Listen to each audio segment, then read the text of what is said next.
Break के बाद आपका एक बार फिर से स्वागत है। बिंदास बोल आप देख रहे हैं और बिंदास में हम सरकार को देशवासियों की बिंदास राय देना चाहते हैं कि इस देश का सुई के नोक के ऊपर का हिस्सा भी जमीन का हम किसी को नहीं देने देंगे। रही बात पाकिस्तान की, तो उनके पास हमारा हजारों किलोमीटर का जो कश्मीर का हिस्सा है, जिसको वापस लाने के लिए हमने पार्लियामेंट में कई बार प्रस्ताव पारित किए हैं, उसको वापस लाने की दिशा में सरकार कोई बात तो करती नहीं। चोरी छुपे पिछले दरवाजे से पाकिस्तान के साथ टेबल पर हम फिर हारने जा रहे हैं। हम कॉलर से बात करते हैं। नमस्कार। यस, हेलो, बोलिए। मैं पवन शर्मा बोल रहा हूँ जम्मू से। बोलिए पवन जी। देखिए कि आपका चैनल ट्यून करने से पहले मैं किसी और चैनल पे ये डिस्कशन सुन रहा था। हाँ, उसमें मोदी जी को भी क्रिटिसाइज किया जा रहा था कि मोदी ने ये चुनाव में ये मुद्दा क्यों उठाया। बड़ी विडंबना है कि ये सरकार की जो तुष्टीकरण की नीति है, ये देश बर्दाश्त नहीं करेगा।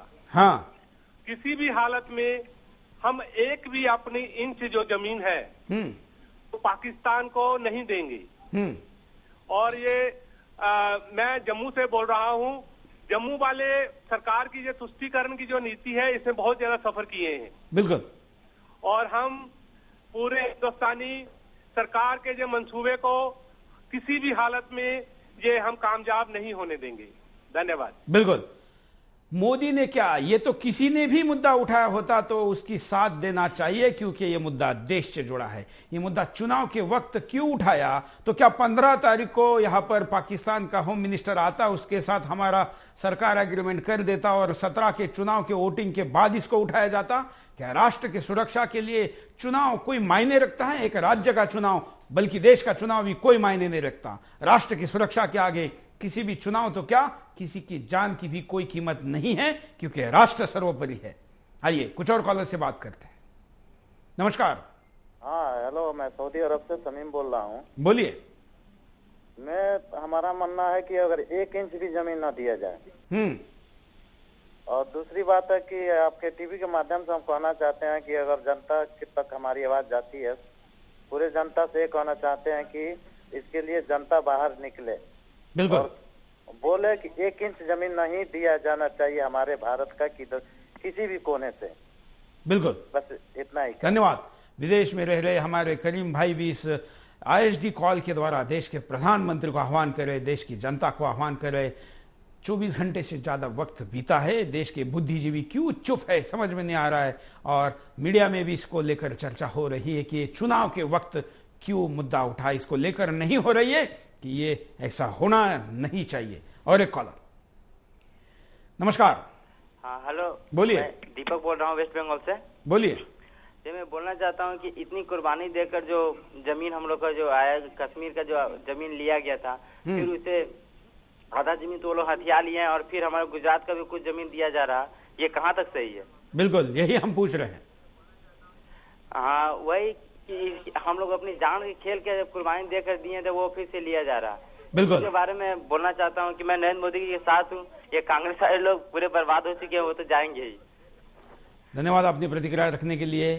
बिल्कुल, इस देश के वेस्ट बंगाल से लेके मुंबई तक और कश्मीर से लेके कन्याकुमारी तक देश के हर हिस्से का भारतीय कह रहा है कि 1 इंच जमीन नहीं देंगे। जो भारतीय विदेश में हैं वो भी कह रहे। कुछ और कॉलर हमारे साथ है, देखते हैं क्या कहते हैं। नमस्कार। नमस्कार। बोलिए। सुरेश जी, मैं CP वशिष्ठ हनुमानगढ़ राजस्थान से बोल रहा हूँ। बोलिए वशिष्ठ जी। मैं आपके चैनल का बाकायदा जो है, मैं सिर्फ इतना कहना चाहता हूँ कि आज से कुछ वर्ष पूर्व एक पिक्चर आई थी, उसमें कहा था कि उस मुल्क की सरहद को कोई छू नहीं सकता जिस मुल्क की सरहद की निगहबान है आंखें। आज नरेंद्र मोदी जी ने अगर इस विषय को उठाया है तो बिल्कुल सही उठाया है। आप सही कहते हैं पर कि 17 तारीख के बाद अगर इस मुद्दे को उठाया जाए तो उसकी कोई वैल्यू नहीं। बिल्कुल। मेरा आपसे सिर्फ इतना ही निवेदन है कि यह जो चैनल आपका है, आप बिंदास बोल में जो भी मुद्दे उठाते हैं, बड़े ज्वलंत मुद्दे उठाते हैं और हम तहे दिल से आपका शुक्रिया अदा करते हैं। धन्यवाद। धन्यवाद। देश का मुद्दा हो और हम पीछे रहे, ऐसा हो ही नहीं सकता। किसी भी कीमत पर, कहाँ पर भी हम ऐसे मुद्दे को उठाने के लिए तैयार है। और मैं गुजरात से स्टूडियो में इस कार्यक्रम के लिए इसीलिए आया हूं कि राष्ट्र की सुरक्षा का मुद्दा है। गुजरात के चुनाव के कार्यक्रम तो बाद में करते रहेंगे, लेकिन इस मुद्दे को हम तब तक उठाते रहेंगे जब तक कि रहमान मलिक दुम दबाकर भारत से वापस नहीं चला जाता। अगला कॉलर। हेलो सर, मैं पुणे से राजू खड़े बोल रहा हूँ। बोलिए। हाँ सर, आपका पहले लाख लाख शुक्रिया। बोलिए बोलिए बोलिए। हाँ सर, आपका लाख लाख शुक्रिया। मैं पुणे से राजू खड़े बोल रहा हूँ। हाँ। तो यहाँ पर महाराष्ट्र में टुकड़ोजी महाराज आकर गए। हाँ। और उन्होंने कहा है कि अब काहे को धूम मचाते हो, दुखवा कर भारत सारे, आते हैं नाथ हमारे। झाड़ झडूले शस्त्र बनेंगे, बच्चे बनेंगी सेना, पत्थर सारे बम बनेंगे। ये जो आज की बात सुन रहा हूँ, इससे बहुत दर्द हो रहा है। और ऐसा समय आने वाला है कि यहाँ पर का पत्थर पत्थर और एक एक पेड़ अपना शस्त्र बनकर सारी दुनिया इसके सामने खड़ी रहेगी। और सारी दुनिया को इससे जागृत करने की जरूरत है। और ये जो आपने मुद्दा उठाया है, इसके लिए बहुत लाख लाख शुक्रिया सुदर्शन न्यूज का। और धन्यवाद। इस देश के साधु संत, इस देश के महापुरुष, सैनिक, कितने अमर जवानों ने हमारे लिए ये संदेश दिया है कि देश के लिए सब कुछ निछावर करने के लिए हम तैयार है। और लोगों ने करके दिखाया है। 1 इंच तो क्या, सुई के नोक के हिस्से का भी जमीन का टुकड़ा आज तक किसी को देने के लिए इस देश ने कभी सहमति नहीं दिखाई है। लेकिन सरकार लगातार ऐसी करती जा रही है। बांग्लादेश के साथ हो, नेपाल के साथ हो, श्रीलंका के साथ हो, छोटे से देश के साथ भी सरकार झुककर बात करती है। जिस देश के युवाओं में, जिस देश के सेना में सीना तान कर चलने की हिम्मत है, उस देश की सरकार का सीना क्यों झुकता है, यह सवाल है। और एक कॉलर। नमस्कार। नमस्कार। बोलिए।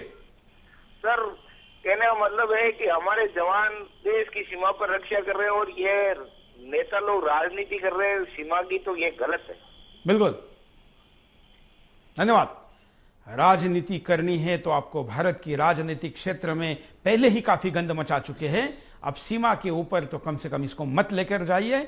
ये सीमा नारंग दिल्ली करोल बाग से फेसबुक पर कहती है। और भी कई कॉलर हमारे साथ जुड़े हैं, अपनी बात को रखना चाहते हैं। हम कहेंगे कि नए मुद्दों के साथ, नए इशारों के साथ, नए तर्कों के साथ अपनी बात को रखें। अगले कॉलर। नमस्कार। नमस्कार सर, मैं शिरू से बात कर रहा हूँ, गोविंद तोतला। बोलिए। हाँ सर, ये जो करप्शन और ये बहुत हो रहा है ना, कांग्रेस की वजह से हो रहा है। तो हमको थोड़ा कुछ ऐसा कर दिखाना पड़ेगा कि सरकार को ये आ जाए, बाज आ जाए। और दूसरी बात, आपने को पाकिस्तान को कोई ये नहीं देना चाहिए सर, अपनी जमीन का एक हिस्सा भी नहीं देना चाहिए। बिल्कुल, धन्यवाद। हम आपको दिखाते हैं कि नरेंद्र मोदी ने एग्जैक्टली क्या कहा। ये जिस मुद्दे को लेकर, जिस बयान को लेकर ये बात सामने आई है, वो हम आपके सामने दिखाते हैं। भाइयों बहनों, मारी माहिती छे, परम दिवसे 15 तारीखे पाकिस्तानનું એક ડેલિગેશન દિલ્હી આવી રહ્યું છે। પાકિસ્તાનના ડેલિગેશન સાથે ભારત સરકારની સર્કિટ બાબતમાં આખરી તબક્કાની વાતચીત થવાની છે। અને એમાં પહેલી વાર એવું બન્યું છે કે પાકિસ્તાનના ડેલિગેશનમાં સિંધ પ્રાંતના આગેવાનોને જોડવામાં આવ્યા છે। સિંધ પ્રાંતની સરકારના પ્રતિનિધિઓને જોડવામાં આવ્યા છે। એનો અર્થ એ થયો कि मारी माहिती 100% साची है। ये दावा किया था नरेंद्र मोदी ने और इसके बाद चर्चा छिड़ गई थी। इसके बाद सोनिया गांधी ने भी कुछ जवाब देने की कोशिश की और उसके बाद नरेंद्र मोदी ने कुछ और जवाब दिया है। और नरेंद्र मोदी का दूसरा बयान भी हम आपके सामने दिखाते हैं। प्रधानमंत्री मारो बीजो सवाल है,